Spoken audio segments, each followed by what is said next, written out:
Klain ka ko ba?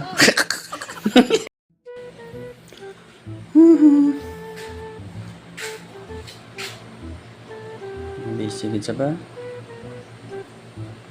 Busy gid sa laptop mo. A few moments later.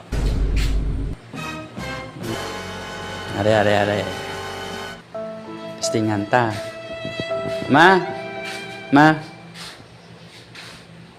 May plano ko magbakasyon. Gusto ta kadalon sa nami nga lugar bala nga makataway-taway man ang isip tabla. Pilion ta kadi sa duwa o kung alin gusto mo. Sa babaw o sa dalom. Siyempre, gusto ko dyan sa babaw, pero may Una may sa babaw.